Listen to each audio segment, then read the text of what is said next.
예, 반갑습니다. 여러분 얼굴이 잘 안 보이네요. 한 15년 정도 된 것 같아요. 헤아려 정확하진 않는데 한 15년 정도 전에 여러분 선배들의 청년부 수련회에 왔던 기억이 있습니다. 그 이후로 참 오래간만에 뵙는데 그때 여러분들이 몇 살 정도 됐을까요? 아마 초등학교 정도 되었을까요? 예. 하여튼 반갑습니다. 오늘 저녁과 내일 저녁은 하나님의 말씀을 따라 사는 것이 얼마나 중요한지에 대해서 제가 정리한 것을 같이 나누고 싶습니다. 파워포인트 좀 부탁합니다. 제가 우리 성도님들에게 또 청년들에게 강조하고 싶은데 이걸 어떻게 설명하면 좋을까 싶은 말이 있는데 뭐냐면 여러분 말씀대로 살아야 됩니다. 성경대로 살아야 됩니다. 하나님의 말씀에 순종해야 됩니다. 그 말을 제가 습관적으로 많이 하는 것 같아요. 설교 시간에도 많이 하고. 근데 어느 날 갑자기 생각해 봤어요. 나는 무슨 뜻으로 이 말을 하고 있는 거지? 말씀대로 산다는 말이 무슨 말이지? 또 말씀에 순종한다는 말은 무슨 뜻으로 내가 하고 있는 것이지? 어떤 말씀대로 살아야 된다는 것이지? 말씀대로 산다는 것은 어떻게 사는 것이지? 주일에 들었던 내가 설교대로 살아야 된다는 말인가? 아니면 요즘 읽고 있는 그 성경대로 살아야 된다는 말인가? 또 큐티 하신 분들은 큐티 본문을 따라서 오늘 살아야 된다는 말인가? 무슨 말이지? 수많은 선택을 하는데 오늘 하루 내가 말씀을 따라서 내가 살고 있다라고 하는 것은 내가 어떤 것으로 드러나지? 이런 뜻은 아닌 것 같아요.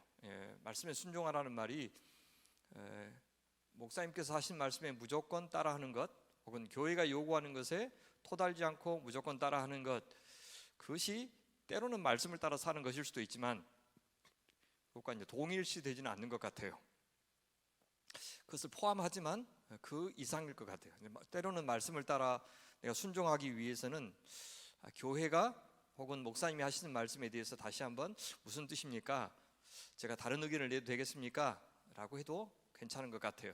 무조건 문자 그대로 따르는 것이 말씀을 따르는 것은 아닌 것 같아요. 왜냐하면 제가 전하는 말씀이 하나님의 말씀은 아닙니다.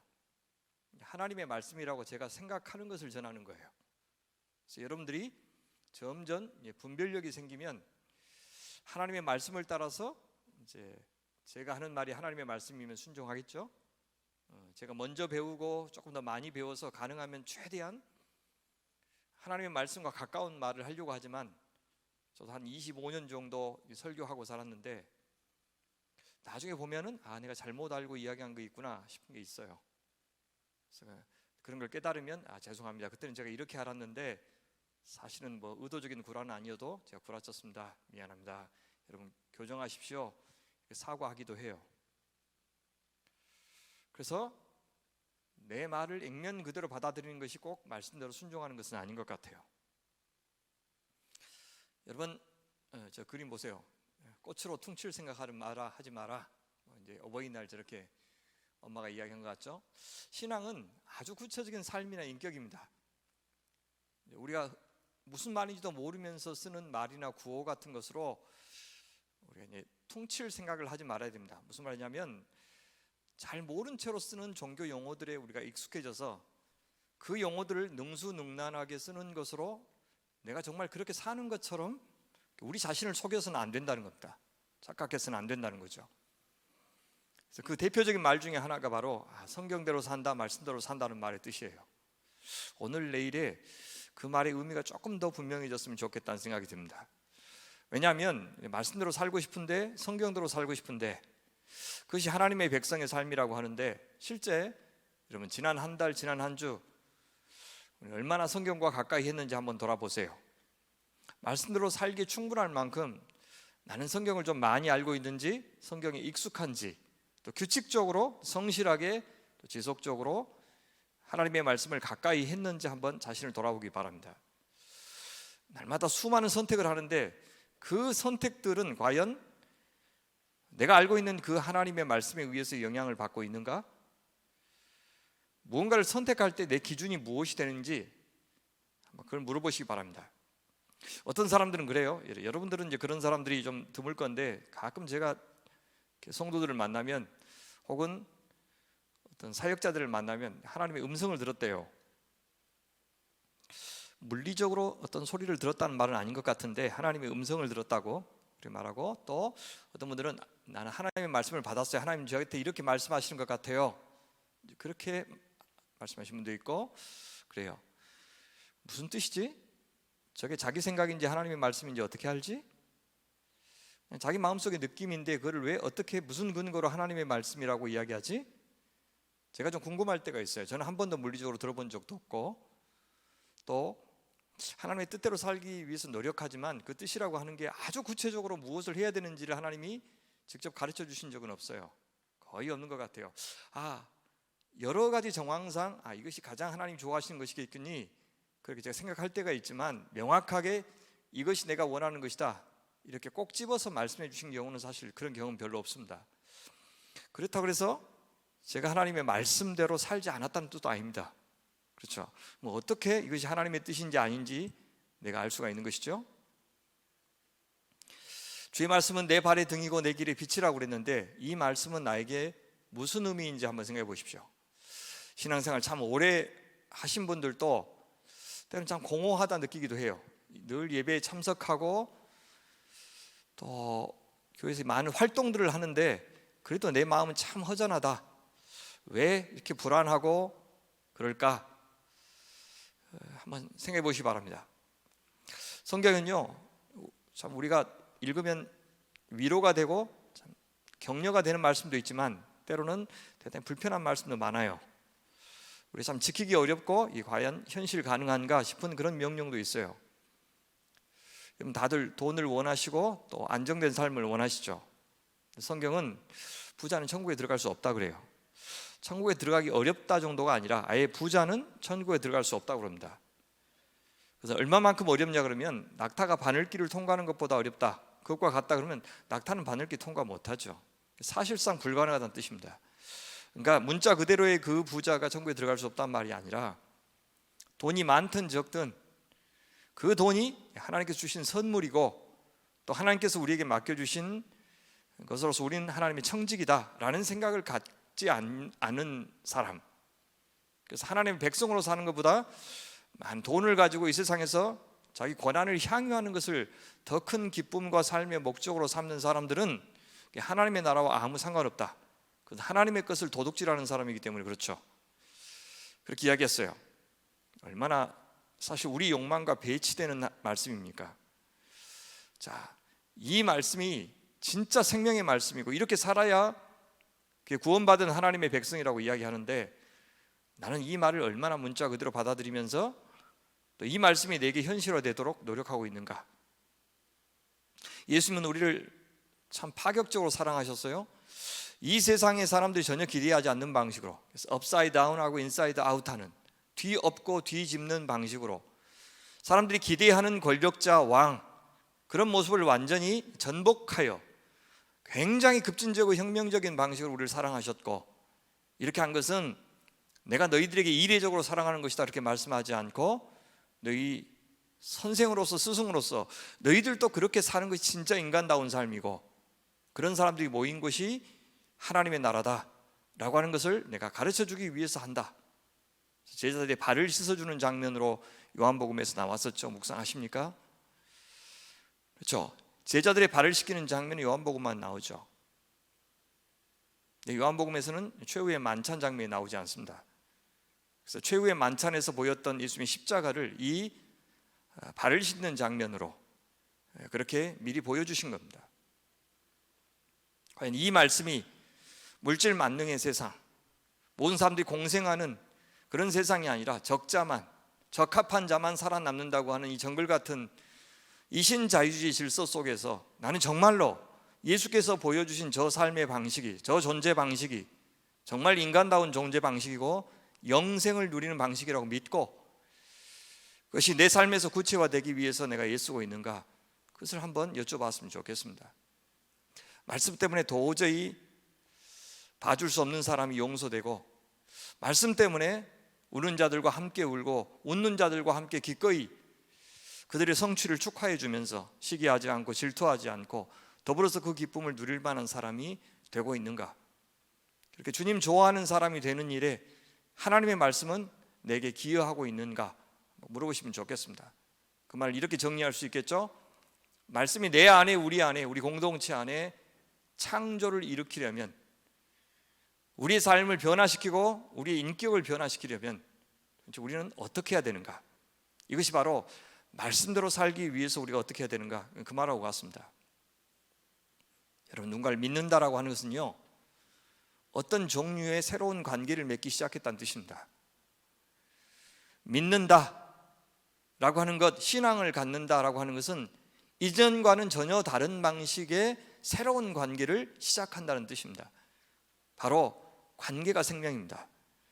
생명은 모든 사람들이 갖고 있는 이 생물학적 생명 말고 진짜 우리가 영적인 생명을 누리고 있으려면 그것은 예수님을 만나기 이전과는 전혀 다른 방식으로 하나님을 상대하고 이웃을 상대하고 또한 믿지 않는 사람들을 상대하고 이 세상을 상대하고 또한 하나님이 지으신 생태계를 상대하고 그리고 나와의 관계도 새로워져야 됩니다.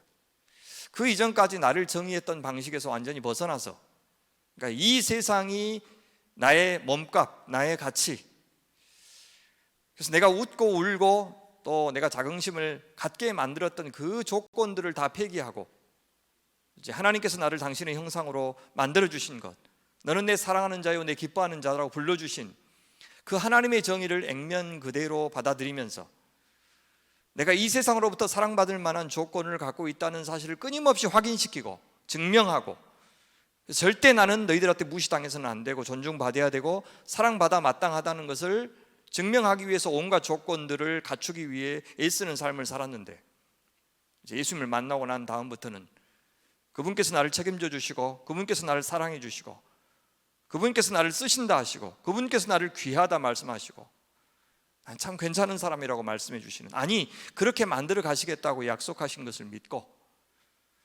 그 삶의 길에 들어서는 그런 사람이 되는 것을 가리켜서 신앙을 갖는다 이야기하는 거예요. 하나님만 믿는다, 하나님만 의지한다, 거기서 그치지 않고 그 하나님과의 변화된 관계가 이제 내가 맺는 숱한 모든 관계들에 의해서 관계들이 영향을 미치는 그런 것을 가리켜서 신앙이 생겼다, 그렇게 말하는 거예요. 그렇다면 그 사람의 신앙이 성숙해지고 깊어지고 넓어지고 한다는 말은 무슨 말이냐? 관계가 깊어진다는 것입니다. 그 말은 관계적 상상력이 확장되는 문제예요.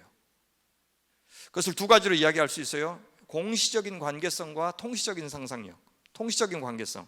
공시적이라는 말은 내 옆에 있는 사람들뿐만 아니라 동시대에 내가 한 번도 만나보지 못했던 사람들과 모든 생명들이 다 연결되어 있다는 생각을 하면서 오늘 내가 무언가를 결정하는 거죠. 내 눈앞에 있는 사람들은 물론이거니와 이 세상에 존재하는 모든 생명들이 사실 내가 그들의 생명을 위해서 무언가를 결정할 때 그것이 곧 나를 위한 결정이 된다고 생각하면서 사는 사람이 신앙인인 거예요. 통시적인 상상력이라는 것은 뭐냐? 오늘의 내가 저절로 내가 된 것이 아니라 과거의 누군가의 삶의 결과로 오늘 내가 있고 오늘 나의 결정이 내가 한 번도 만나보지 못할 미래의 어떤 사람들에게도 영향을 미친다고 생각하면서 사는 사람이 신앙인이에요. 이 모든 역사, 이 모든 관계의 주도권이 우리 하나님께 있기 때문에 하나님께서 복 주시고자 하는 모든 사람들, 하나님이 사랑하시는 모든 사람들, 그들의 웰빙, 그들의 생명을 위하여 내가 존재하는, 그때 나에게도 복이 된다고 믿는 사람이 그리스도인인 거예요. 그냥 하나님 믿어서 안 믿는 사람보다 내가 앞서가고 더 많이 얻고 안 믿는 사람들에게는 닥치는 불행이 나에게는 피해가고 라고 하는 그런 이기적인 생각, 나만 생각하고 내 교회만 생각하고 우리나라만 생각하는 그런 방식의 사고를 하는 사람들은 그리스도인이라고 할 수 없습니다. 대선을 앞두고 있는데 여러분들은 지금 누군가에게 표를 주려고 생각하고 계시는지요? 누구를 선택하더라도 여러분들의 기준은 분명히 신앙적이어야 됩니다. 하나님의 이 사랑의 통치, 정의의 통치, 자비의 통치가 누구를 통해서, 온전할 수 없겠지만 누구를 통해서 임하게 하기를 원하시는가, 누가 그 일을 부족하나마 실행할 수 있는가를 생각해야 됩니다. 어떻게 나를 위해서 기여할 사람을 택할 수 있어요? 신앙인들이 내 부동산 값을 유지해 주거나 혹은 올려줄 사람을 선택하는 법이 어디 있습니까? 그런 나쁜 놈들이 어디 있어요? 그건 신앙인들도 아닙니다. 나는 됐고요, 하나님, 나는 이미 충분히 주님께서 나를 돌봐주셨고 앞으로도 돌봐주실 것을 믿으니까 하나님, 내 손이 미치지 않지만 반드시 도움이 필요한 약한 사람들, 소외된 사람들, 그 사람들에게 훨씬 더 마음이 가고 손이 가고 모든 사람들이 함께 공존할 수 있는 그런 세상을 만들 수 있는 하나님, 그런 지도자를 세워주십시오. 도와주십시오. 우리에게 분명히 그런 기준이 있어야 됩니다. 그게 신앙인인 거예요. 그래서 신앙이 깊어지면 깊어질수록 마음의 연대가 강화되는 거예요. 알게 모르게 누군가에게 긍휼히 여기는 삶, 공감과 통감의 마음이 확장되는 것. 그래서 신앙이 좋은 사람은 사람이 좋은 사람이에요. 열심히 기도하고 전도하고 말씀 연구하고 설교 잘하고 선교 열심히 하는 사람이 아니고 좋은 사람이 좋은 사람. 굉장히 다정하고 친절하고 배려할 줄 알고 같이 울어줄 줄 알고 같이 기뻐할 줄 알고 내 거 좀 손해보면서 다른 사람 먼저 챙겨줄 줄 아는 그런 사람. 욕심 부리지 말고 좀 다른 사람이 더 잘 됐으면 좋겠다고 생각하고 양보하는 사람. 그래도 하나님은 나를 챙겨주실 것이라고 믿고 나는 하나님의 도움을 기대하면서 나는 힘 닿는 대로 이타적으로 사는 사람. 그래서 편하게 내 속 이야기를 할 수 있는 사람, 너무 긴장하지 않고 경계하지 않고 상대할 수 있는 사람, 그런 사람이 신앙이 좋은 사람인 거예요. 참 겸손해서 그 사람이 오히려 이렇게 높아지고 인정받았으면 좋겠다고 사람들이 축복해 주는 사람, 그런 사람이 신앙이 좋은 사람이에요. 청년 여러분, 경쟁력 있는 사람, 그런 사람 말고 좋은 사람 되세요. 좋은 친구 되시고 좋은 엄마 되시고 좋은 아빠 되시고 직장에서 참 좋은 사람 되세요. 관계를 잘 맺으려면 소통이 꼭 필요하죠. 상대방을 알아야 된다는 말입니다. 알의 깊이가 더하면 더할수록 더 신뢰가 쌓이고 그럼 훨씬 더 그 사람과의 교제가 풍성해질 것입니다. 관계가 깊어질 것입니다. 신앙이 성숙한다는 것은 한 번도 눈에 뵈지 않는 그 하나님, 한 번도 물리적으로 그 음성을 들어보지 못했던 그 하나님, 근데 그 하나님이 분명히 살아계시다고 믿고 심지어 그 하나님이 좋아하시고 기뻐하시고 그 하나님이 가기를 원하시고 그 하나님이 멈추기를 원하시는 그 지점, 그 순간, 그 대상을 나로서는, 적어도 나로서 누구한테 설명할 수는 없는데 적어도 나로서는 분명히 확증되는 그런 관계를 맺는 것이 신앙이 좋아지는 거예요. 그런 감과 촉이 예민해지는 것. 왜 그게 하나님 더 좋아하시는데? 잘은 모르겠어요. 설명은 안 되는데 하나님 계시다는 건 네가 어떻게 증명해? 모르겠어요. 저는 뭘로 증명할 수 있을지 모르겠어요. 근데 안 계시다고 도저히 말할 수 없을 만큼 아주 선명하게 나에게는, 내 일상 속에는, 내 인생에서는 관여하시고 역사하시고 이끌어 가시는 것이 분명한 그 하나님의 존재감이, 임재가 내 삶에서 점점 분명해지는 문제가 바로 신앙이 좋아지는 문제예요. 그래서 아마 청년회 때 제일 고민되는 지점이 그걸 거예요. 그분이 나와 함께 하신다, 동행하신다, 이끄신다, 이론적으로는 내가 거부할 수 없을 것 같은데 그게 무슨 뜻이지? 그게 확인되는 것을 가리켜 간증이라고 그러죠. 그 간증들, 그 이야기들이 켜켜이 쌓일 때 아무도 부인할 수 없는 그 신앙이 내 안에 형성이 되는 겁니다. 그런 축복이 여러분들에게 있기를 바라요. 그것은 나이가 많고 신앙생활을 오래 했다고 저절로 되는 문제는 아닌 것 같아요. 젊을 때도 자기 인생 전체를 바칠 만한 신앙의 결기가 생기기도 하고, 나이가 많아도요, 하나도 하나님에 대한 기억들은 없고 그냥 익숙해진 내 방식대로 신앙생활을 하는 늙기만 한 어른들도 있을 수가 있습니다. 세상에서 많이 배우고 적게 배우고의 문제가 아닌 것 같아요. 관계적인 삶의 문제이기 때문에 그렇습니다. 그것은 마음의 문제고 사랑의 문제입니다. 그 관계를 통해서 관이 형성돼요. 하나님께서 보시는 그 관점으로 세상을 보게 되죠. 하나님과의 관계가 내 속에서 어느덧 세상을 해석하는 문법, 신앙의 문법을 형성하게 되는 거죠. 그래서 그 관, 그것을 세계관 혹은 가치관 그렇게 부르죠. 그 세계관과 가치관을 따라서 이제 이 세상을 판단하고 거기에 그치는 것이 아니라 세상을 주의 시각으로 바라본다고 해서 바로 그렇게 사라지는 것은 아닌 것 같아요. 근본적으로 내가 변하는 문제는 내 욕망이 변하는 문제예요. 내가 갖고 싶은 것, 되고 싶은 것, 하고 싶은 것, 그것들에 있어서 우선순위가 주님께서 좋아하시는 것으로 바뀌는 문제가 사실은 큰 문제예요. 더 큰 문제예요. 그러니까 알아도 안대로 못 산다는 뜻입니다. 그래서 하나 둘씩 내 욕망을 내려놓고 진짜 주님께서 기뻐하시는 선택을 할 때 그게 가장 큰 축복이라고 하는 것을 액면 그대로 받아들이는 은혜가 있을 때 우리가 한 걸음 신앙이 자라는 것 같아요. 그래서 그 욕망이 재조정되고 욕망이 바뀌는데 그 욕망을 지속하기 위해서 필요한 것이 우리의 의지죠. 우리 젊은이들이 갖고 있는 것은 열정인데 사실 형성되는 데 반드시 시간이 필요하기 때문에 갖기가 어려운 것이 바로 이 의지의 문제입니다. 기분이 좋고 막 열정적일 때는 하지만 금방 이제 사그라들 수 있는 것들이 바로 이 의지의 문제예요. 그래서 중요한 게 뭐냐면 습관입니다. 어거스틴이 제2의 본성이라고 이야기했던 습관 혹은 문화 혹은 우리 속에 형성된 전통 혹은 리추얼 다양하게 표현할 수 있어요. 이것들이 습관과 문화로 형성되었을 때는 우리가 생각하지 않은 채 하고 있는 것이 됩니다. 굉장히 가치 있고 의미 있고 좋은 것인데 내가 그때마다 나 자신에게 설득하고 명령해서 하는 것이 아니라 어느덧 하고 있는 것. 대표적으로 여러분들이 너무너무 좋아하는 것, 아무 생각 없이 늘 나에게 무슨 설득하고 반드시 해야 돼, 이거 정말 중요한 것이야 라고 하면서 설득하지 않아도 늘 하고 있는 것 중에 하나가 뭡니까? 여러분, 거의 습관으로 문화로 정착된 것. 스마트폰 보는 거 혹시 아니세요? 그죠? 틈만 나면 스마트폰 보면서 확인하는 것, 그게 무슨 의미가 있고 엄청나게 가치가 있고 그래서가 아니라 너무 좋아하게 됐죠. 그래서 이제는 누가 너 왜 스마트폰 안 하니? 할 시간 되지 않았니? 라고 하고 네 부모님이 반드시 시간 정해서 스마트폰 해야 돼, 오늘 꼭 잊지 마, 알았지? 그렇게 하지 않아도 어느덧 하고 있는, 혹시 그런 것이 기도가 되면 얼마나 좋을까요? 혹시 그런 것이 말씀을 읽고 묵상하고 또 시간이 되면 예배에 참석하고, 어른들은 그렇게 하시고 있는 것 같아요.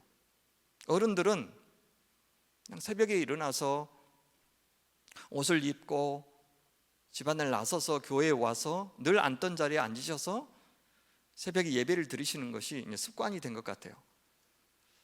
이분들은 무슨 특별히 신앙이 더 있어서가 아니에요. 하나님의 말씀을 사모해서도 아니고 막 예배 자리에 가고 싶어서도 아니고 자기도 모르게 하고 있어요. 여러분들은 어때요? 1년에 한 2번 정도 특별 새벽 기도에 저희가 하는데 청년들도 오셔요. 청년들 오시면 청년들이 그거 한번 이렇게 오시려고 하다 보면 정말 예를 많이 써야 돼요. 어른들은 그냥 되는 거에 청년들은 이렇게 알람을 몇 개씩 이렇게 만들어 놓고 일어나 말어 하나 또 누르고 해서 그래도 1년에 2번인데 일어나야지 하면서 일어나면 어떻게 해요? 옷 입어 말어 씻어 말어. 그래도 1년에 2번인데 나가서 비 오면 아싸 하고 들어오죠. 그러니까 이게 무슨 행동을 할 때마다 내 의지를 발휘해야 되고 내가 명분을 들이대야 되고 나를 설득해야 되는 문제면 너무너무 힘들죠. 근데 청년들이 그래요. 지금 이 수련회 자리에 와 계신 것도 경이적이죠. 너무 대단하신 거예요. 어떻게 시간을 빼셨는지. 다들 아르바이트도 하실 것이고 또 공부에 대한 부담도 있으실 것이고 각자의 사정이 있으실 건데도 그것들을 다 제치고 여기까지 나오시도록 의지를 발휘하고 자기를 설득하고. 이태 전에 이제 수영록 교회에 가서 이 청년부들 만났는데 한 800명 정도 돼요. 800명 정도가 모여서 집회를 하는데 아마 신앙교회 청년부가 한 800명 됐으면 여러분들이 의지를 발휘하는 게 훨씬 쉬웠을 거예요. 한 50명이 결심하는 것보다요 800명이 결심하는 게 훨씬 쉽습니다. 거기 수영록에 새벽기도회가 유명하잖아요. 어른들 새벽기도회가. 그러면 1년에 한 번씩 초청받아서 거기 새벽기도회 설교를 하는데 한 3,000명이 앉아 계셔요. 아마 이 교회가 특별 새벽기도회 한다 그래도 그렇게는 많이 못 나오실 거예요. 근데 한 3,000명이 온다 그러면요 그 의지를 발휘하고 자기를 설득하는 게 하나도 어렵지가 않아요. 이거보다 한 10명 정도가 모이는 청년부가 수련회 하자 그러면 그 10명 설득하는 것도 대단히 어렵습니다. 더 어려워요. 청년 시절에는 그래서 자기 신앙을 못 믿는 거예요. 하고는 싶은 마음이 없는 것은 아닌데 그게 몸에 습관으로 문화로 정착되지 않으면 너무너무 힘들어요. 그래서 청년 시절에는 더 의도적으로 율법적인 생활을 해야 됩니다.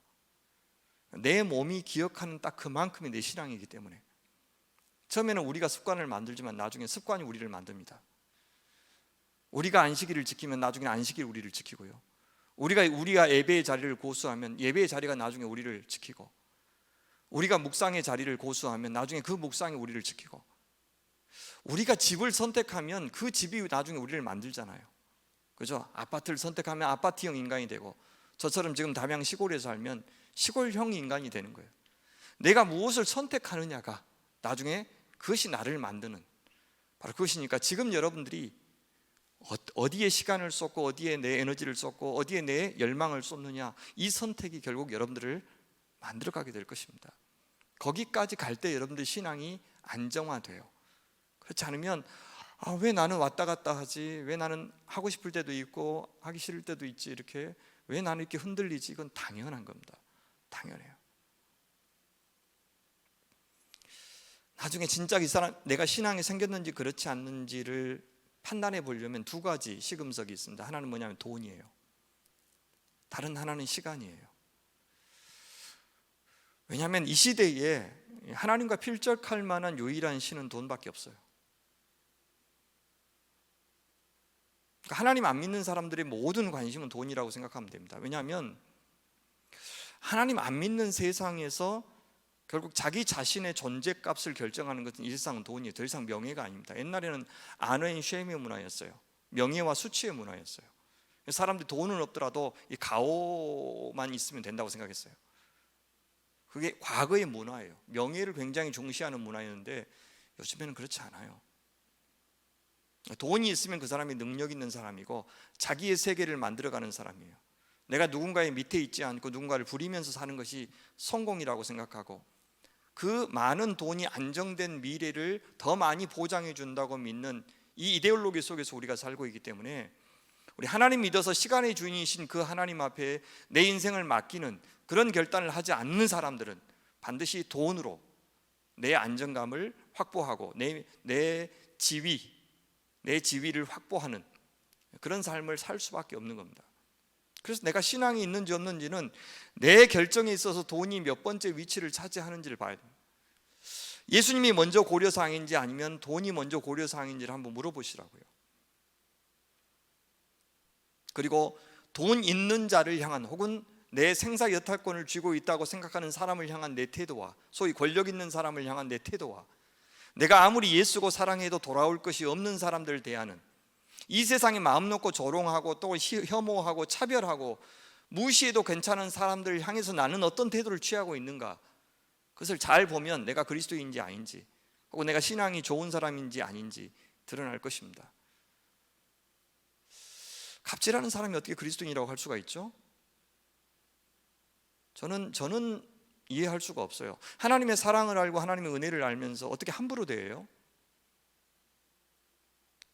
글쎄요, 어떤 종교 활동들에 그분이 전문적으로 혹은 성실하게 임한다 할지라도 저는 사람을 대하는 그 사람의 태도가 그러하다면 그리스도인이라고 저는 보기가 어렵다고 봐요.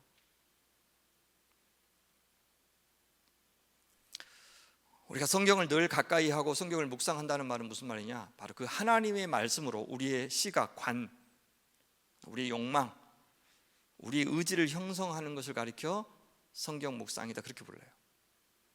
다시 정리합니다. 신앙이 생긴다는 말은 바로 그 관계를 인식하는 새로운 관점이 생기는 거예요. 그래서 하나님을 향한 관점, 이웃을 향한 관점, 생태계를 향한 관점, 나를 향한 관점, 그리고 내게 지금 일어나고 있는 내 삶의 조건들, 나는 왜 이런 가정에서 태어났을까? 이런 나라에 태어났을까? 왜 나는 이런 은사가 있을까? 왜 이런 나는 핸디캡이 있을까? 굉장히 다양한 삶의 조건들을 우리가 갖고 있는데 그 삶의 조건들을 해석하는 관, 이것들이 새롭게 인식되는 문제가 신앙이 생기는 거예요. 하나님 믿습니다. 믿으면 내 천국 갑니다. 그렇게만 말하는 것은 완전히 그건 가짜입니다. 그게 무슨 신앙이에요? 그렇게 해서 하나님을 내가 새롭게 알게 됐으면 다른 모든 내 삶을 바라보는 시선이 다 바뀌어야 그게 신앙입니다. 교회가 할 일이 뭐냐? 바로 그 하나님이 누구신지를 보여줘서 그 하나님에 대한 새로운 이해가, 내가 관계하는 모든 관계, 그것이 일이든지 사람이든지 시간이든지 삶의 조건이든지 혹은 이 시대든지 세상이든지 이 모든 것들에 이 하나님에 대한 이해가 어떻게 반영되어야 하는지를 잘 가르쳐 주는 것, 그리고 앞선 선배들은 이것을 보여주는 것. 하나님을 안다면 돈에 대해서 이렇게 태도를 취하는 거야, 권력에 대해서 이렇게 태도를 취하는 거야, 세상의 약한 사람들에 대해서, 세상에 안 믿는 사람들에 대해서, 세상의 권력에 대해서 우리는 이런 태도를 취해야 되는 거야 라고 보여주는 선배들이 있는 곳이 바로 교회여야 되는 것입니다. 그렇게 신앙은 설명되는 것이 아니라 보여지는 것이어야 돼요. 그래서 그게 어느덧 상식이 돼야 되는 거예요. 내가 아무 생각 없이 하고 있는데 사람들은 너는 어떻게 그렇게 살 수가 있는 거니? 너는 어떻게 그런 것에 가치를 두면서 살 수 있는 거야? 라고 의아하게 생각되는 것. 그럼 여러분들은 뭐라고 대답해야 돼요? 몰라, 이거 원래 그래야 되는 거 아니야? 이거 당연한 거 아니야? 내 옆에 있는 사람들은 다 그렇게 살아. 그렇게 말해지게 되는, 여러분, 그게 아름다운 신앙의 전수인 거예요. 그런 교회 보고 싶죠? 그죠? 예, 우리 믿음의 선배들 향해서 그런 교회 해달라고 요청하셔야 됩니다. 무슨 재정 지원 빵빵하게 해주고 우리가 건의하면 다 들어주고 그런 차원 말고 그리스도인의 삶이 무엇인지 보여주세요. 목사님 보여주세요. 장로님 보여주세요. 그렇게 싸우는 거 보여주지 말고 어떻게 하면 사랑하는지, 어떻게 하면 평화가 임하는지 그거 좀 보여주세요. 큰 교회 만드는 것, 역사 있는 교회 보여주지 말고 대단한 건물 있고 시설 있는 그런 교회 보여주지 말고 어떻게 사는 것이 좋은 사람으로, 신앙 좋은 사람으로 사는지 보여주세요. 요구하셔야 돼요. 그리고 그런 가정 일구시고 그런 직장 생활 하시면서 소신 있게 사랑하며 평화를 일구며 정의롭게 사는, 여러분, 그런 청년들 되세요. 우리 시대의 지배적인 가치관, 세계관이 뭡니까? 여러분, 신자유주의 아니에요? 그건 뭡니까? 내 밖에 있는 것으로 나의 몸값을 결정하는 온갖 스펙을 요구하는 비정규직, 경쟁, 보호무역주의, 이윤추구, 인서울 스펙, 헬조선, 이런 것들이 우리 시대의 지배적인 용어들 아닙니까? 자, 이런 세계 속에서 청년으로 산다는 것이 무슨 뜻일까? 이런 시대의 믿음으로 하나님의 말씀대로 하나님 나라 백성으로 산다는 것은 무슨 뜻일까? 여러분, 이 고민이 여러분들의 고민이라고 생각합니다. 명쾌하게 몇 가지 말로 이것들을 어떻게 다 설명할 수 있겠습니까? 차곡차곡 쌓여서 나중에 여러분들의 말로, 아, 이렇게 살아야 된다고 주님께서 말씀하시는 것 같아 라고 하나씩 하나씩 형성되어 가는 그런 시기가 되었으면 좋겠습니다. 신앙은 하나님의 관점으로, 하나님 나라 관점으로, 말씀이 우리에게 허락하시는 관점으로 사유하고 살아가는 것, 그것을 신앙이라고 부릅니다. 그것은 하나님이 중심의 삶이고 이타적인 삶이고 생명 중심의 삶이고, 생명 중심의 삶이 뭡니까? 무엇이 생명되게 하는 관계죠?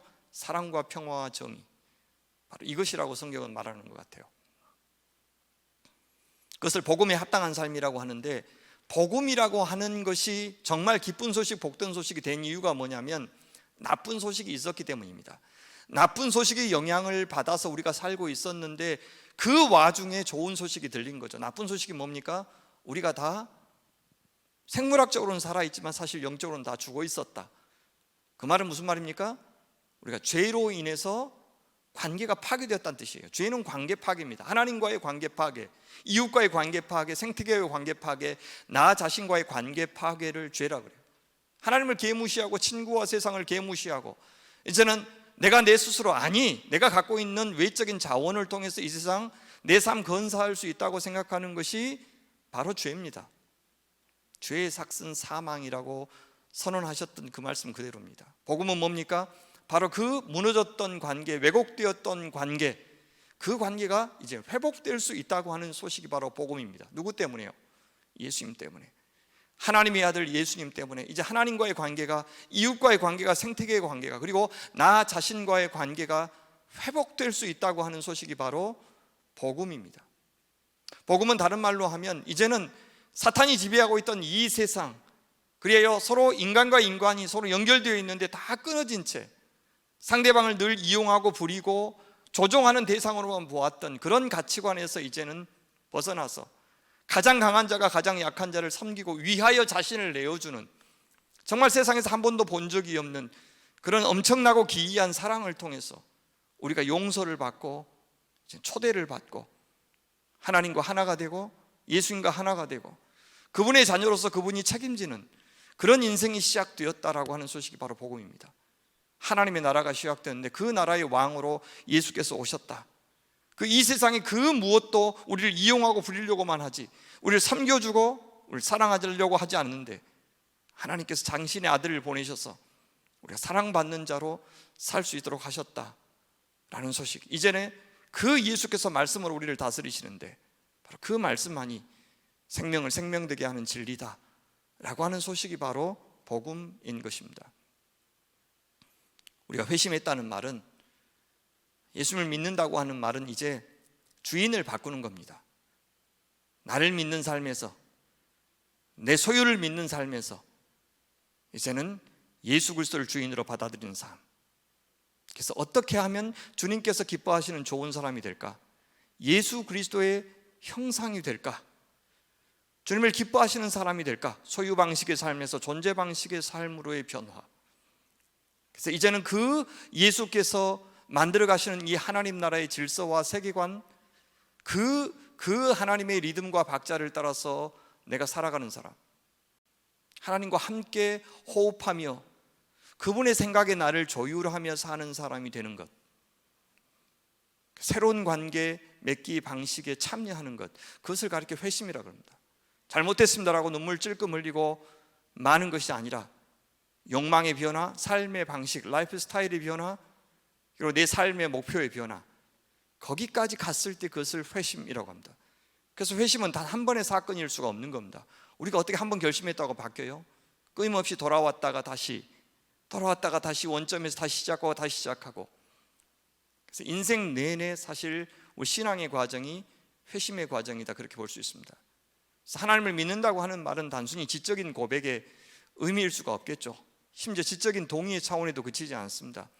예수님을 믿는다, 하나님을 믿는다는 말은 철저히 관계적인 말이고, 그래서 그 말은 사랑한다, 충성한다, 그분을 영접한다, 순종한다, 그분과 교제한다 라고 하는 관계적인 용어로 다시 한번 재정의 되어야 합니다. 하나님을 믿고 사랑하고 순종하고 교제하려면 뭐가 필요합니까?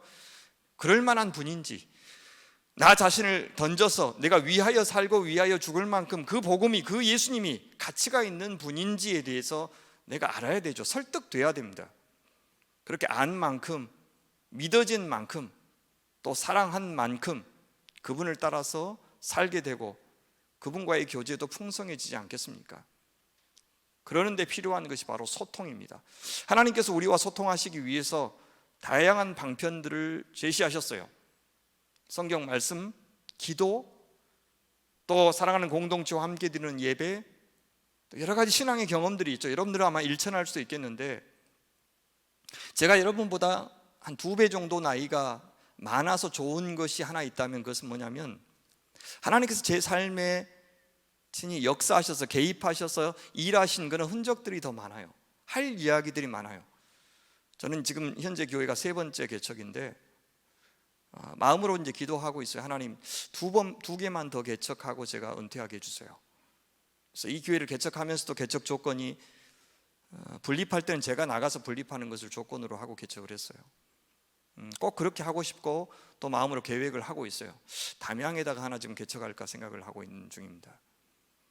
왜 제가 개척을 좋아하냐면, 개척을 할 때마다 그냥 평상시에 이렇게 평안할 때는 거의 하나님의 역사가 느껴지지가 않아요.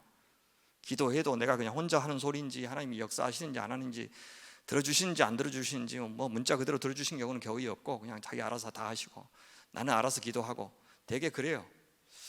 그런데 교회를 개척할 때는 너무너무 절박해요. 그러니까 하나님이 안 도와주시면 뭐가 일이 진행이 안 돼요. 사실 저보다는 하나님이 더 바쁘셔요. 왜냐하면 너무 작은 교회고 미약한 교회니까 내가 실망해서 그만둘까 봐 하나님은 본인이 안달하셔요. 그래서 막 역사하시면서 포기하지 마, 내가 너 지켜보고 있어, 내가 사랑하고 있으니까 열심히 해, 의기소침하면 안 돼 하면서 막 당신의 역사를 보여주시는 것이 되게 많아요. 그럴 때는 정말 기도도 문자 그대로 이루어지기도 하고요, 기도하지 않아도 이건 하나님이 역사하셨기 때문에 이루어진 일이지 이건 설명이 안 된다 하는 일들이 일어나요. 그럼 보통 이제 우리 사역자들하고 같이 그러죠. 야 무섭지 않냐? 하나님 진짜 계신 것 같아. 막 그러면서 막 농담을 해요. 하나님 계시다고 치고 살잖아요. 뭐 계신지 안 계신지 어떻게 알아요?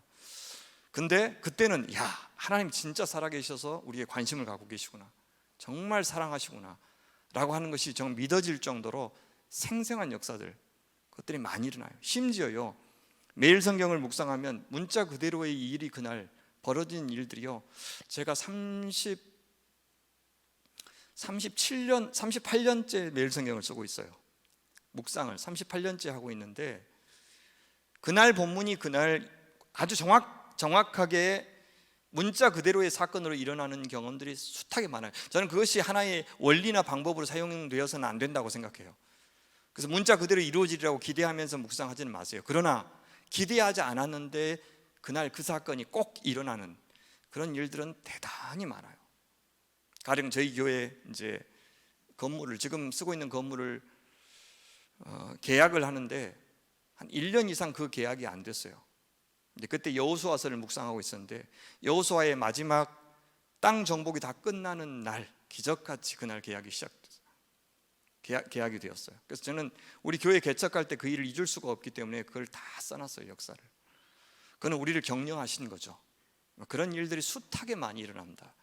그런 경험들이 하나님께서 나와 소통하시는 방식이죠. 또 우리 선배들의 숱한 역사, 이 교회의 존재 자체가 하나님이 살아계신 것을 보여주죠. 근데 이런 다양한 방식으로 하나님은 우리와 소통하셔요. 만약에 그것이 가장 좋은 방법이었다면 날마다 우리에게 환상으로 나타나시겠죠. 날마다 문자 메시지를 보내주시겠죠. 하나님 그렇게 하실 수 있어요. 실제 지금요, 지난 30년 동안, 30년이라고 그랬어요. 지난 30년 동안 주님 앞에 돌아온 무슬림의 숫자가 지난 300년 동안 돌아온 숫자보다 많습니다. 엄청난 회심의 역사가 무슬림 가운데 일어나고 있는데 하나님이 사용하시는 방법이 두 가지 방법이에요. 하나는 뭐냐면 성경이에요. 성경을 직접 나눠줄 수는 없어요. 그러나 성경을 놔두면 무슬림들이 가져가죠. 가져가서 읽고 회심하는 역사가 일어나요. 두 번째 방법이 환상이에요. 지금 환상을 통해서 엄청나게 많은 무슬림이 돌아오는데 이런 방식이에요. 예를 들어서요, 어느 교회에 가보니까 갑자기 무슬림들이 많이 모여 있어요. 서로 물어요. 왜 네가 여기 왔느냐? 몰래 왔는데 어떻게 왔느냐?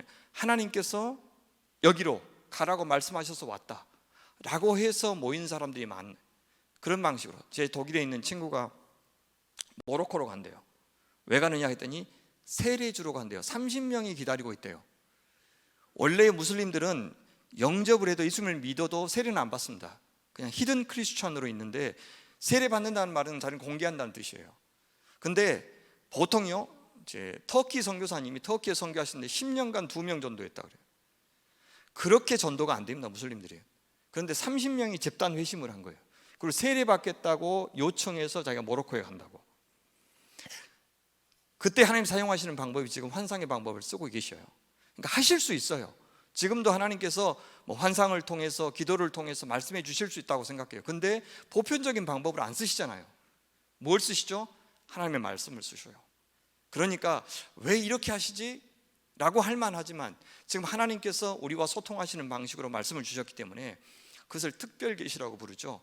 일반 계시라는 방법이 있긴 하지만 그 일반 계시가 아까 처음에 이야기했듯이 내 생각인지 하나님의 생각인지 어떻게 알 수 있어요? 어떤 직관이 생겼다고 해서 반드시 그것이 하나님의 말씀이라고 할 수는 없잖아요. 그렇죠? 그래서 이 지속적인 하나님의 말씀을 통해서 내 일반 계시를 통해 말씀하신 것을 점검하는, 그렇지 않을 때 성령주의, 은사주의에 빠지게 돼요.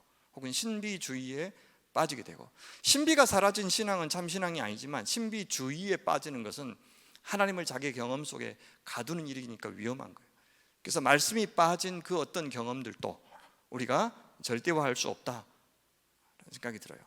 그래서 성경을 아는 것이 참 중요합니다. 말씀대로 산다는 말이 무슨 말이냐? 앞에서 했던 모든 설명들을 정리하면 이렇습니다. 성경을 통해서 하나님과 예수님을 아는 겁니다. 성령님을 아는 것입니다. 그러니까 성경을 통해서 예수님이 누구시고 그분의 성품이 어떤 것이고 그분이 어떤 방식으로 일하시고 그분이 이 땅을 왜 창조하셨고 그 창조의 목적이 뭐고 창조의 방법이 뭔지에 대한 전모, 즉 구속 전체의 역사에 대한 포괄적이고 혹은 여러분 관심을 가지면 혹시 구체적인 그런 것들이 쌓이면 이제 그것들이 어느덧 내게 해석학을 형성하는 겁니다. 그래서 무슨 일이 닥쳤을 때 내가 믿는 하나님은 이걸 좋아하실까? 내가 이루려고 하는 이 일은 하나님께서 나를 부르셔서 구원하신 그 목적에 부합한가? 내가 하려고 하는 이 일의 방법은 하나님께서 평소에 당신 백성들을 상대하시고 당신 백성들에게 기대하셨던 일하시는 방식과 상응하는가? 라고 묻는, 즉 성경 속에서 형성된 하나님과 그분의 일하시는 방식과 그분의 역사의 최종 목표가 내 삶 속에도 정확하게 구현되도록 하는 것을 가리켜서 말씀대로 산다, 그렇게 표현하는 것입니다. 그것은 말씀을 통해서, 그 말씀이 뭡니까? 내가 읽은 성경일 수도 있고 또 목사님의 설교일 수도 있고 혹은 책을 통해서일 수도 있고 묵상을 통해서일 수도 있고 다양하게 우리에게 들려주는 그 하나님의 말씀을 통해서 하나님과 깊이 교제하고, 그리하여 하나님의 뜻이, 하나님의 감추어진 뜻 말고 분명하게 선명하게 우리에게 드러난 그 하나님의 뜻, 하나님이 기뻐하시는 것, 하나님이 좋아하시는 것, 하나님이 바라시는 것, 그것들이 온전히 쌓여서 그것들이 소위 내 프리섬션이 되는 겁니다. 프레마이즈가 되는 거예요. 내 전제가 되는 거죠. 그래서 그것들을 통해서, 그 전제들을 통해서 내 삶 속에서 행하는 모든 일들이 하나님의 뜻이 되게 하는, 그래서 하나님께서 내 삶을 친히 내 순종을 통해서 창조하시도록 맡겨드리는 것, 그것을 가리켜서 말씀대로 산다, 그렇게 이야기하는 거예요. 그래서 말씀이 내 결정과 내 실행에 영향을 미치는 것, 그런 것 없이 나는 하나님을 믿는다 그렇게 말하는 것은 진짜 말뿐입니다. 굉장히 공허하고 그 순종이 없이는 사실 있는 그대로의 예수님의 혹은 하나님의 진면목을 내 신앙생활 속에서 맛보기가 참 어렵습니다. 그냥 머릿속에, 내 고백 속에 있는, 이 지식 속에 있는 하나님으로만은 절대 이 험한 세상, 각박한 세상, 숨가쁘게 결정해야 되는 세상 속에서 살 수가 없어요. 우리는 어떤 선택을 할 때 때로는 깊이 심사숙고할 수 있는 기회가 주어지지만 상당 부분은요 즉석에서 결정해야 돼요. 즉시 판단해서 말을 해야 될지 삼켜야 될지, 일어서야 될지 앉아야 될지, 가야 될지 말아야 될지. 친구 앞에서 대화할 때 여러분 시나리오 다 짜서 대화하는 사람이 어디 있어요? 읍스, 죄송합니다.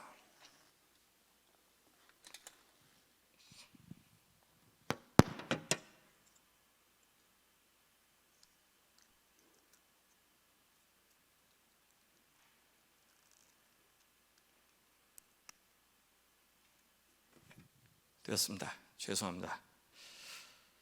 어떻게 해요? 순간순간 즉시 결정하죠. 그렇죠. 그때 판단은 내 무의식이 하는 겁니다. 내 모든 판단의 거의 80%가 무의식이 결정을 해요. 그래서 내가 누군지는 의식의 속에서, 의식의 세계 속에서 내가 판단하는 것이 내가 아니에요. 내 무의식이 소위 의식적인 내 판단까지도 왜곡할 수 있어요. 그래서 내가 아까 생각 없이 하고 있는 것이 나라는 말이 그 말이에요. 하나님의 말씀대로 산다라고 하는 것은요, 나도 모르게 하나님과 맺었던 그 관계들 때문에 내 무의식의 세계가 소위 하나님의 말씀으로 장악되는, 그래서 나도 모르게 하나님이 기뻐하시는 삶의 방식으로 살고 있을 때, 그때 내가 신앙의 사람이다 그렇게 말할 수가 있는 겁니다. 거기에 이르기까지 우리가 애쓰고 수고해야 되는 거예요. 그래서 우리가 생각하기에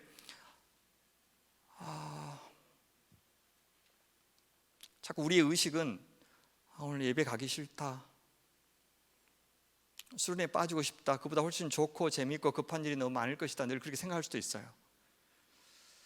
그러니까 예배 자리가 너무 사모되고 말씀이 너무 사모돼서 가는 일들은 인생에서 몇 번 없어요. 근데 그 모든 것들을 다 이겨내고 그냥 무의식이 움직이는 대로 교회에 와 있을 때 그때 은혜를 받는 거예요. 이 자리에 앉아서 하나님의 말씀을 듣고 같이 찬양하고 기도하는 그 일이 닥치기 전까지 미리 은혜 받고 미리 기분 좋고 미리 성령으로 막 들떠있는 사람들은 거의 없다는 뜻이에요.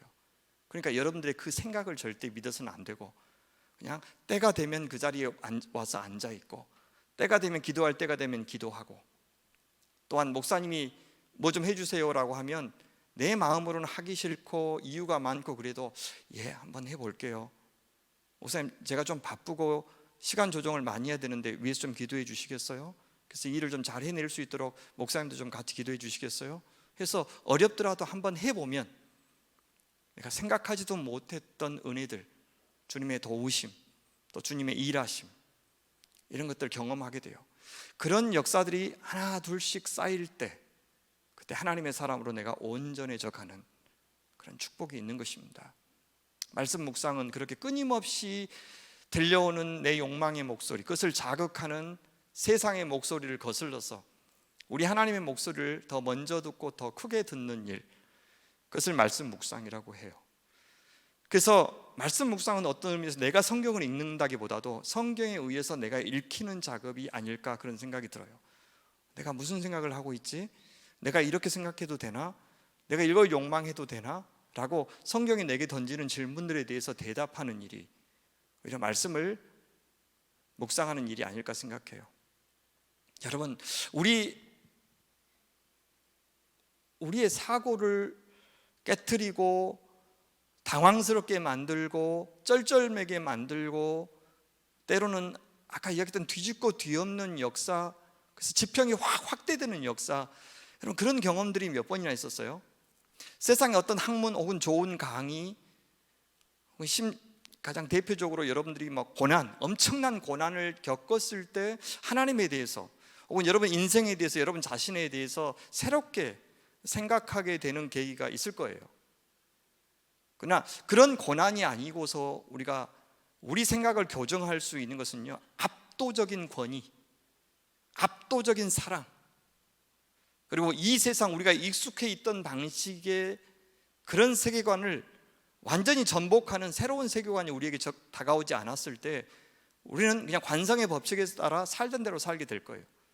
여러분 대부분이 엄청난 용기가 있지 않는 한은 지금 이 세상이 여러분들에게 부여하는, 너 이렇게 해야 정규직을 얻을 수 있어, 이렇게 해야 안정된 자리를 얻을 수 있어, 이렇게 해야 그나마 네가 결혼할 수 있어, 이렇게 해야 네 자리가 있어라고 이 세상이 계속 부여하고, 네가 나에게 간택돼야 돼, 내게 줄을 잘 서야 돼라고 말하는 그 자리에 가 있지 않으면 절대 살아남을 수 없을 것 같은 엄청난 압박감 속에서 그것을 다 이기고 나서 내가 너희들 말 듣지 않아, 나는 나로 살 거야, 나로 살게 하는 근거가 나에게 있어 라고 말할 수 있는 것은 정말 어려울 겁니다.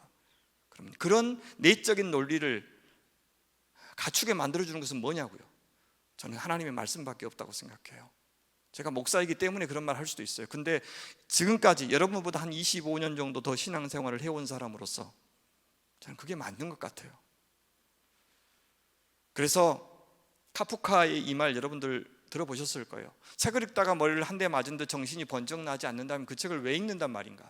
책이란 우리 안에 얼어붙은 바다, 늘 관성의 법칙에 따라서 살던 대로 살고 싶어하고 욕망하는 대로 욕망하고 싶어하는 바다를 쪼개는 도끼가 되어야 하네. 하나님의 말씀만이 여러분들의 생각에 진동을 일으키는, 도전하고 거세게 세차게 새로운 길로 나아가게 만드는, 그래서 어긋나고 엇갈리는 그런 경험, 그래서 균열을 만들고 그 안에서 생명이 뚫고 나오게 만드는 그런 경험이 있게 해줄 것입니다. 본회포가 이렇게 말했어요. 복음을 가장 효과적으로 전달하는 길은 방법론의 원리들이나 성경의 상관성을 찾으려는 노력으로 이루어지지 않는다. 물론 이것도 도움이 돼요. 그러나 사람들이 전체적으로 현 시대, 우리가 살고 있는 이 시대와 구체적으로 우리의 삶을 성경이 어떻게 하도록이요? 신문하도록 기꺼이 맡길 때, 성경이 우리의 삶을 향해서 우리 시대의 지배적인 이데올로기를 향해서 신문하도록 재판정에 서서 네 진짜 그 말이 맞아? 정말 네 그 이데올로기로 살았을 때 청년들이 정말 소망이 있는 거야? 인간답게 대접받으면서 살 수 있는 거야? 모든 사람들이 함께 공유하면서 공존하면서 사는 세상 가능한 거야? 라고 성경이 우리 시대를 신문하도록 지배적인 이데올로기를 향해서 우리의 삶을 향해서 신문하도록 기꺼이 맡길 때 누가요? 그리스도인들이 그리스도의 말씀을 절대적인 진리로 받아들이고 그 말씀에 굴복하고 그 말씀이 창조하도록 맡기는 것을 보여줄 때 그것을 증인의 삶이라고 이야기하잖아요. 그럴 때 세상도 우리가 믿는 복음을 믿고 싶어 하지 않을까요? 우리가 먼저 하나님을 안 믿고 예수님을 안 믿고 우리가 먼저 세상보다 더 세상을 욕망하고 우리가 세상을 조롱하는 저 무속에 찌든 사람, 신천지에 찌든 사람을 우리가 지도자로, 교회가 나서서 지도자로 추앙하는 이 현실인데 누가 교회의 전도를 받겠냐고요. 그래, 너희들도 똑같이 부동산 값에 관심이 있지 무슨 천국에 관심이 있는 것이 아니구나, 너희들도 돈에 환장했구나 라고 세상은 조롱할 것인데, 정말 우리가 보여주고 싶어하는 하나님의 나라가, 우리가 보여주고 싶어하는 소망이 정말 그런 소망이라고 우리가 말해주는데 누가 믿겠냐는 거예요. 성경이 우리를 신문하도록 맡길 때 복음은 가장 효과적으로 전달되는 거예요. 가장 선교적 교회, 미셔널 처치가 되는 겁니다. 히틀러에게 굴복했던 1930년대 교회, 나를 따르라는 책에서 보네폰은 두 가지로 이야기합니다. 첫 번째가 뭐냐, 당시 예배가 청중들의 감정을 위무하는 그런 예배가 지배적이었다. 둘째, 이 강단에서 선포되는 말씀, 특히 축복의 말씀이 물질적인 축복과 동일시되는 메시지가 선포되었다. 여러분, 지금 21세기를 말하는 게 아닙니다. 타락한 지금 현대 교회를 말하는 게 아니에요. 1930년대 히틀러가 교회를 향해서 나에게 복종하라고 단 한 번, 두 번이 아니에요. 단 한 번 위협했을 뿐인데, 고백교회, 보네포의 고백교회를 제외하고는 모든 교회들이 굴복했다고요. 왜 그렇게 속수무책으로 쓰러졌죠? 바로 저 상황 속에 있었기 때문에. 코로나 팬데믹은 기저질환이 있는 분들에게는 훨씬 치명적이었습니다. 조국교회가 지금 작년만요, 여러분 지금 통합측 교회죠, 장로교 통합측, 합동측 교회가 작년에 1년 동안 30만 명이 줄어들었어요. 30만이면요 100명의 교회가 몇 개냐면 3,000개입니다. 제가 개척을 해서 100명 교회 만드는 거 진짜 어려워요. 정말. 왜냐하면 100명 이상의 교회가 한국교회에서 15%밖에 안 됩니다. 100명 이상의 교회, 여러분 같은 교회는 아주 예외적인 교회고 100명 이상의 교회, 보통 자립할 수 있는 교회가 15%밖에 안 돼요. 근데 그 100명의 교회가 3,000개가 1년 동안 없어졌어요. 팬데믹이 뭐라고? 팬데믹이 뭔데 그 정도의 상황에 교회가 속수무책으로 무너지고 있어요. 왜요? 엄청난 기저질환이 있었기 때문에. 교회가 건강했으면 이렇게 무너지지 않습니다. 같이 모여서 예배 못 드린다고 신앙 자체를 포기하는 일이 어떻게 생겨요? 신앙이 아예 없었기 때문이죠. 그런 상황 속에서 여러분들이 이 자리에 앉아 계신 것만으로 너무 감사하고 너무 다행이라고 저는 생각하고 있는 거예요. 신앙의 수준이, 신앙이 깊고 그렇지 않고는 둘째 문제고, 감사해요. 너무 고마워요.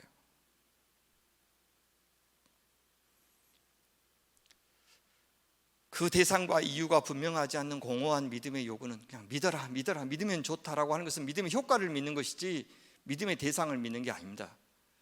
우리는 믿음의 대상이신 예수 그리스도, 하나님, 그분의 약속인 하나님의 나라, 그것을 분명히 알고 믿어야 될 이유가 분명한 바로 그런 복음을 갖고 있는 사람들입니다. 우리가 그 복음에 대해서 관심을 기울이지 않았고 알려고 하지 않았고 살려고 하지 않았을 뿐이지 한 번도 복음은 꺾인 적이 없습니다. 수많은 제국들이 나타나서 하나님 나라를 없애려고 했고 그 제국의 추상 같은 말들이 하나님의 말씀을 죽이려고 했지만 단 한 번도 하나님 나라는 사라진 적이 없고 하나님의 말씀은 침묵한 적이 없습니다. 제국들은 사라졌고 제국의 말들은 사라졌고 제국의 왕들은 사라졌지만 하나님 나라의 왕이신 예수님과 교회는 사라지지 않았습니다. 우리가 그 말씀을 지키는 한 이 시대의 이데올로기는 또 사라질 것이고 변할 것이지만 교회는 영원할 것입니다. 그 영원한 진리를 붙잡고 거기에 여러분의 인생을 거는 청년의 시대가 되시기를 간절히 바랍니다. 여기까지 하고 그 다음부터는 내일 이어서 해도 될까요? 예, 감사합니다. 기도하겠습니다. 하나님 아버지, 고맙습니다. 잘 알지도 못하면서 또 마음속에 청년들과 나누고 싶은 말씀 전했습니다. 주님께서 친히 그 속에서 알아듣게 설명해 주시고 그 말씀이 오래도록 기억에 남아서 청년들 각자의 삶을 해석하고 그들의 인생이 그들에게 던지는 질문들에 대해서 하나님의 말씀으로 대답할 줄 알고 주께서 도전하고 호소해 주시는 그 인생의 길을 담대히 주님만 믿고 걸어가는 청년들 되게 도와주시옵소서. 위축되거나 뒤로 물러가거나 포기하거나 타협하지 말고 하나님 도와주시겠다고, 하나님 앞서서 인도하시겠다고 약속하셨으니 주님께서 보여주신 그 삶의 길을 따라서, 원리를 따라서 사랑을 추구하고 평화를 추구하고 정의를 추구하며 살아가는 담대한 주의 자녀 되게 도와주시옵소서. 그들의 존재 자체로 복음의 신실성, 복음의 능력이 증명되게 하시고 또 하나님께서 역사의 주관자이시며 또한 주인이신 것이 명명백백하게 드러나는 선한 역사가 있게 하여 주시옵소서. 하나님 아버지, 귀한 신한교회 모든 역사를 찬양하고 감사합니다. 부족하고 부끄러운 모습도 많이 있었지만 그래도 여기 이 알찬 청년들 남겨둔 교회 되게 하셔서 감사합니다. 어른들이 대오 각성하여 이제는 이 청년들에게 말로 훈계할 것이 아니라 삶으로 복음의 영광을 보여주게 도와주시고 이 청년들도 아래에서 샘솟는 열정으로 우리 하나님을 자랑하고 또한 결기 있게 하나님 나라를 살아가는 모습을 보여줌으로써 하나님 선배와 후배들이 하나가 되어서 이제 새로 모신 귀한 목사님과 함께 멋진 하나님 나라의 역사, 교회의 역사를 일구어 나아갈 수 있도록 복 주시고 함께하여 주시옵소서. 남은 수련의 모든 일정 순간순간 주님 동행하셔서 주께서 예비하신 풍성한 은혜로 함께하여 주옵소서. 예수님의 이름으로 감사하며 기도하옵나이다. 아멘.